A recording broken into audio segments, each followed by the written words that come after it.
President, about 2 million Americans were fully vaccinated.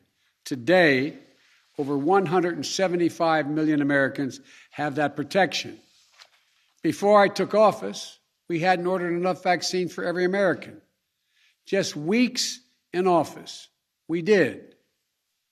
The week before I took office on January 20th of this year, over 25,000 Americans died that week from COVID-19. Last week, that grim weekly toll was down 70%. And then 3 months before I took office, our economy was faltering, creating just 50,000 jobs a month. We're now averaging 700,000 new jobs a month in the past 3 months. This progress is real. But while America is much in better shape than it was 7 months ago when I took office, I need to tell you a second fact. We're in the tough stretch, and it could last for a while. Highly contagious Delta variant that I began to warn America about back in July spread late summer, like it did in other countries before us. While the vaccines provide strong protection for the vaccinated, we read about and hear about and we see the stories of hospitalized people on their deathbeds, among the unvaccinated over the past few weeks. This is a pandemic of the unvaccinated. And it's caused by the fact that despite America having unprecedented and successful vaccination program, despite the fact that for almost 5 months, free vaccines have been available in 80,000 different locations, we still have nearly 80 million Americans who have failed to get the shot. And to make matters worse, there are elected officials actively working to undermine the fight against COVID-19.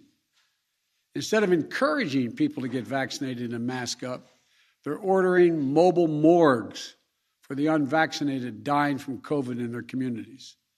This is totally unacceptable. Third, if you wonder how all this adds up, here's the math. The vast majority of Americans are doing the right thing. Nearly 3/4 of the eligible have gotten at least one shot, but 1/4 has not gotten any. That's nearly 80 million Americans not vaccinated. And a country as large as ours, that's 25% minority. That 25% can cause a lot of damage, and they are. The unvaccinated overcrowd our hospitals, are overrunning emergency rooms and intensive care units, leaving no room for someone with a heart attack or pancreatitis or cancer. And fourth, I want to emphasize that the vaccines provide very strong protection from severe illness from COVID-19. I know there's a lot of confusion and misinformation, but the world's leading scientists confirm that if you're fully vaccinated, your risk of severe illness from COVID-19 is very low. In fact, based on available data from the summer, only 1 out of every 160,000 fully vaccinated Americans was hospitalized for COVID per day. These are the facts. So here's where we stand. The path ahead, even with the Delta variant, is not nearly as bad as last winter. But what makes it incredibly more frustrating is that we have the tools to combat COVID-19, and a distinct minority of Americans, supported by a distinct minority of elected officials, are keeping us from turning the corner. These pandemic politics, as I refer to, are making people sick, causing unvaccinated people to die. We cannot allow these actions to stand in the way of protecting the large majority of Americans who have done their part and want to get back to life as normal. As your president, I'm announcing tonight a new plan to require more Americans to be vaccinated to combat those blocking public health. My plan also increases testing, protects our economy, and will make our kids safer in schools. It consists of 6 broad areas of action and many specific measures in each of those actions you can read more about in whitehouse.gov. whitehouse.gov. The measures These are going to take time to have full impact. But if we implement them, I believe, and the scientists indicate, that the months ahead we can reduce the number of unvaccinated Americans, decrease hospitalizations and deaths, and allow our children to go to school safely and keep our economy strong by keeping businesses open. First, we must increase vaccinations among the unvaccinated with new vaccination requirements. Of the nearly 80 million eligible Americans who have not gotten vaccinated, many said they were waiting for approval from the Food and Drug Administration, the FDA. Well, last month, the FDA granted that approval. So, the time for waiting is over. This summer, we made progress through the combination of vaccine requirements and incentives, as well as the FDA approval. 4 million more people got their first shot in August than they did in July. But we need to do more. This is not about freedom or personal choice. It's about protecting yourself and those around you, the people you work with, the people you care about, the people you love. My job as president is to protect all Americans. So tonight, I'm announcing that the Department of Labor is developing an emergency rule to require all employers with 100 or more employees that together employ over 80 million workers to ensure their workforces are fully vaccinated or show a negative test at least once a week. Some of the biggest companies are already requiring this. United Airlines, Disney, Tyson's Food, and even Fox News. The bottom line, we're going to protect vaccinated workers from unvaccinated coworkers. We're going to reduce the spread of COVID-19 by increasing the share of the workforce that is vaccinated in businesses all across America. My plan will extend the vaccination requirements that I previously issued in the healthcare field. Already, I've announced we'll be requiring vaccinations of all nursing home workers who treat patients on Medicare and Medicaid because I have that federal authority. Tonight, I'm using that same authority to expand that to cover those who work in hospitals, home health care facilities, or other medical facilities, a total of 17 million healthcare workers. If you're seeking care at a health facility, you should be able to know that the people treating you are vaccinated. Simple, straightforward, period. Next, I will sign an executive order that will now require all executive branch federal employees to be vaccinated, all. And I've signed another executive order that will require federal contractors to do the same. If you want to work with the federal government and do business with us, get vaccinated. If you want to do business with the federal government, vaccinate your workforce. And tonight, I'm removing one of the last remaining obstacles that make it difficult for you to get vaccinated. The Department of Labor will require employers with 100 or more workers to give those workers paid time off to get vaccinated. No one should lose pay in order to get vaccinated or take a loved one to get vaccinated. Today, in total, the vaccine requirements in my plan will affect about 100 million Americans, 2/3 of all workers. And for other sectors, I issue this appeal to those of you running large entertainment venues, from sports arenas to concert venues to movie theaters. Please require folks to get vaccinated or show a negative test as a condition of entry. And to the nation's family physicians, pediatricians, GPs, general practitioners, you're the most trusted medical voice to your patients. You may be the one person who can get someone to change their mind about being vaccinated.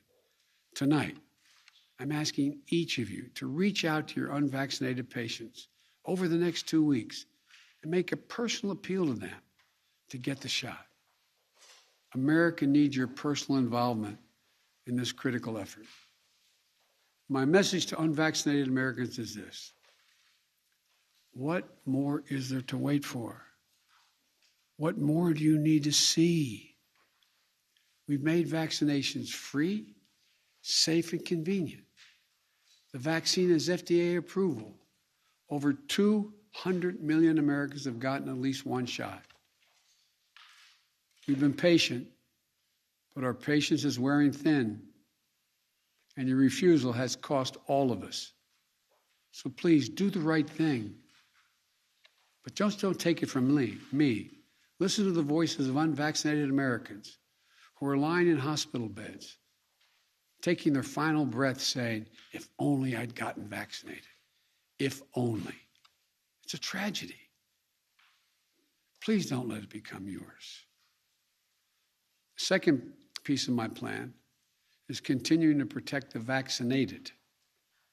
For the vast majority of you who have gotten vaccinated, I understand your anger at those who haven't gotten vaccinated.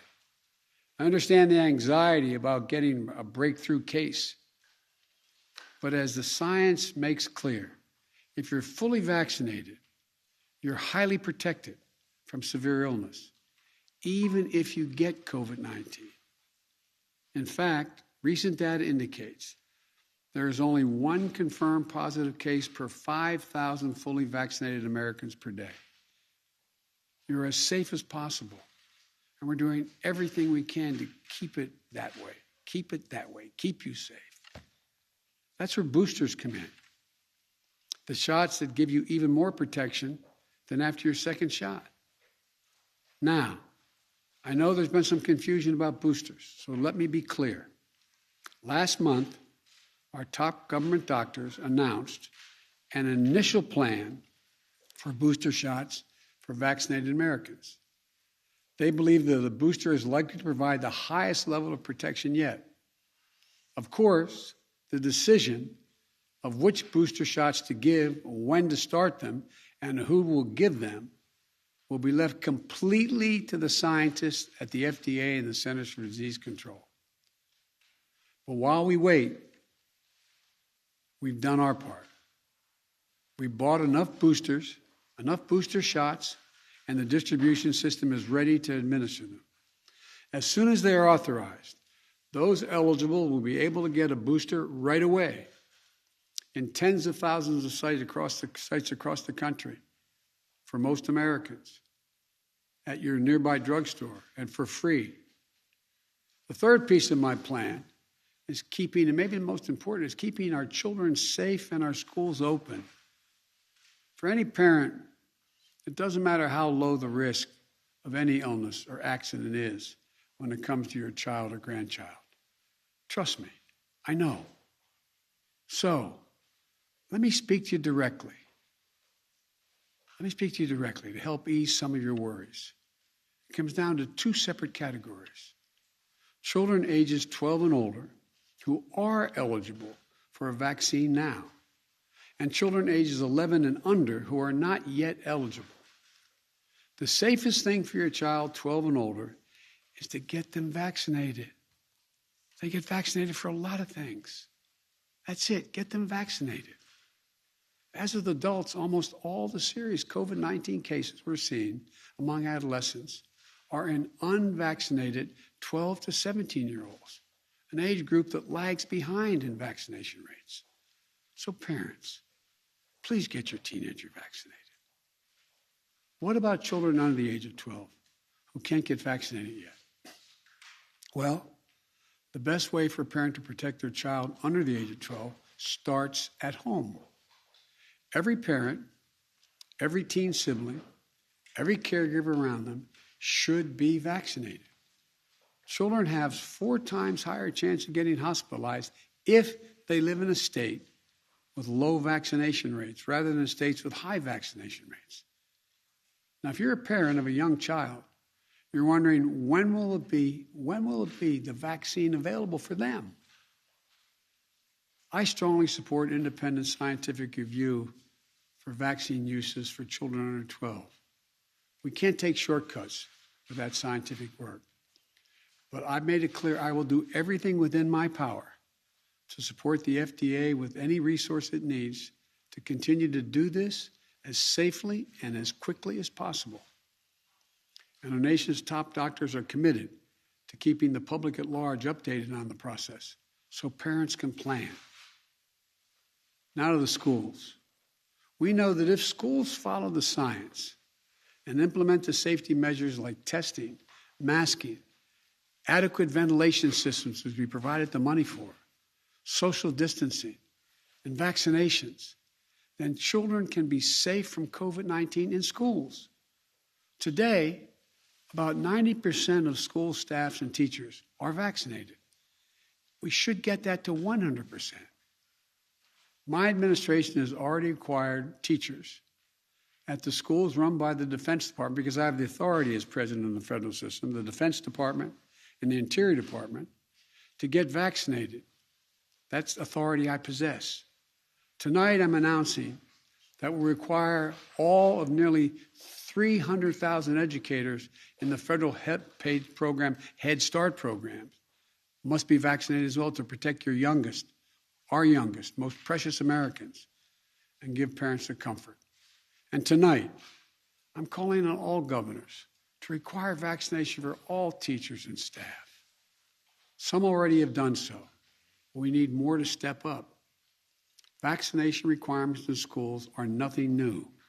They work. They're overwhelmingly supported by educators and their unions. And all school officials trying to do the right thing by our children. I'll always be on your side. Let me be blunt. My plan also takes on elected officials in states that are undermining you and these life-saving actions.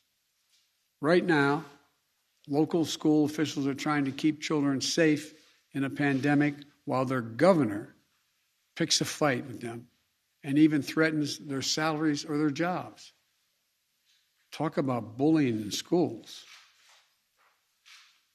If they'll not help, if these governors won't help us beat the pandemic, I'll use my power as president to get them out of the way. The Department of Education has already begun to take legal action against states undermining protection that local school officials have ordered. Any teacher or school official whose pay is withheld for doing the right thing, we will have that pay restored by the federal government 100%. I promise you, I will have your back. The fourth piece of my plan is increasing testing and masking. From the start, America has failed to do enough COVID-19 testing. In order to better detect and control the Delta variant, I'm taking steps tonight to make testing more available, more affordable, and more convenient. I'll use the Defense Production Act to increase production of rapid tests, including those that you can use at home. While that production is ramping up, my administration has worked with top retailers like Walmart, Amazon, and Kroger's.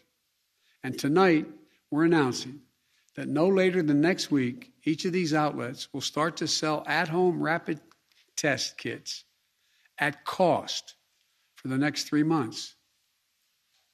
This immediate price reduction for at-home test kits for up to 35% reduction.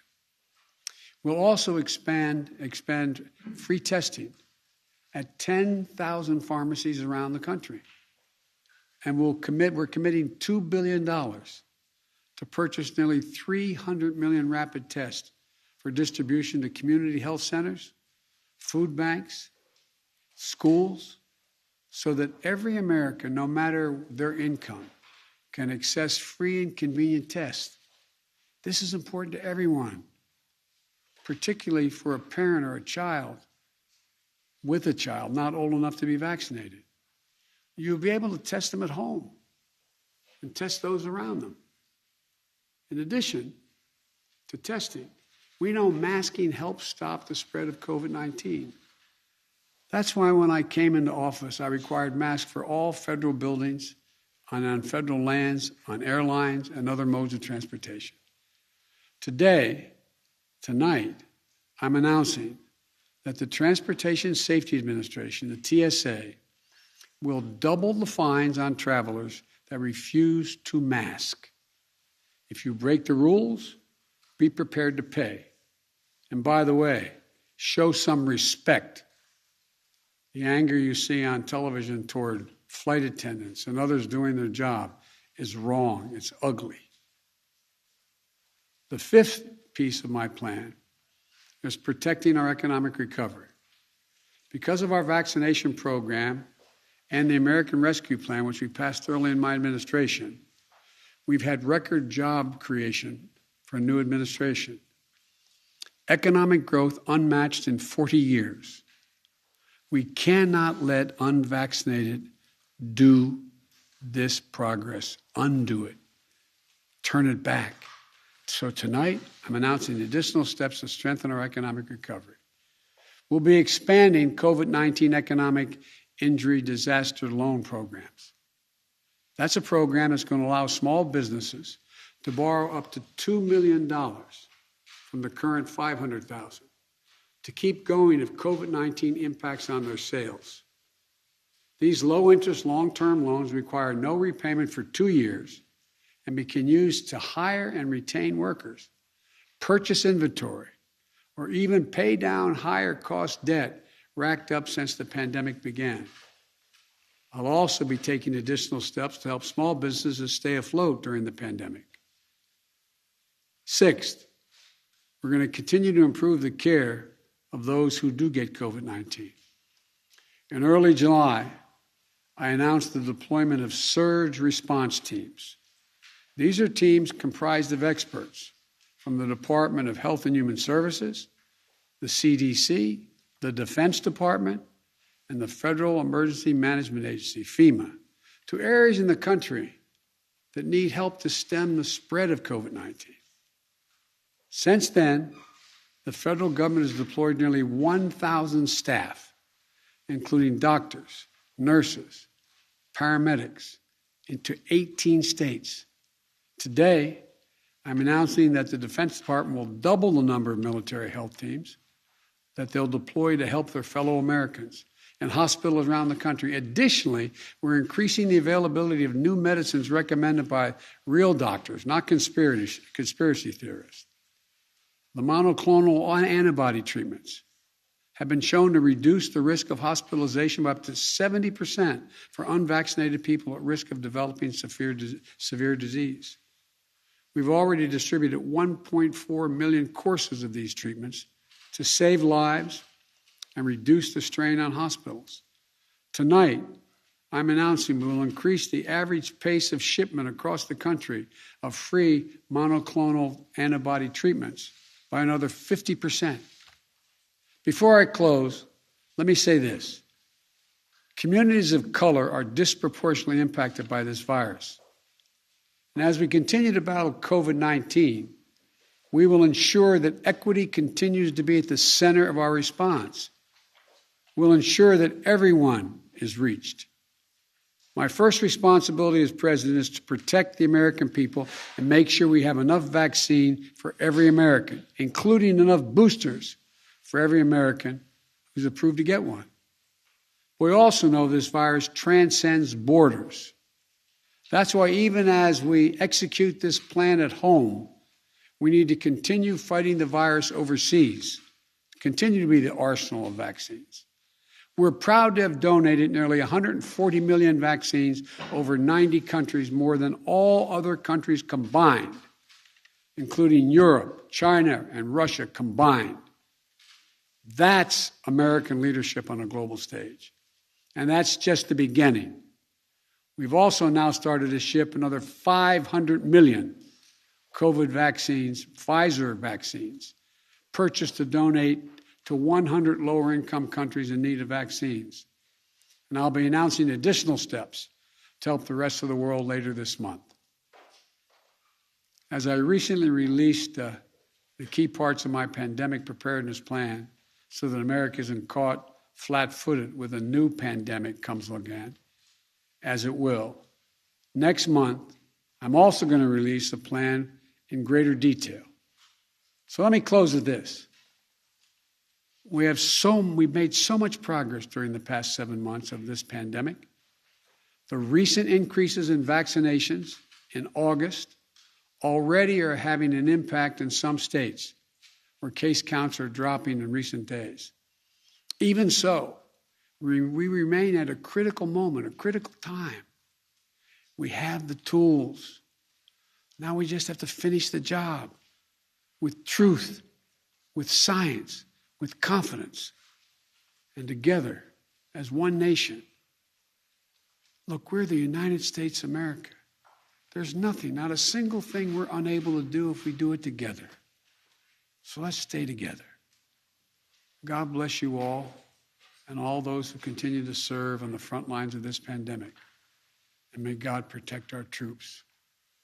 Get vaccinated.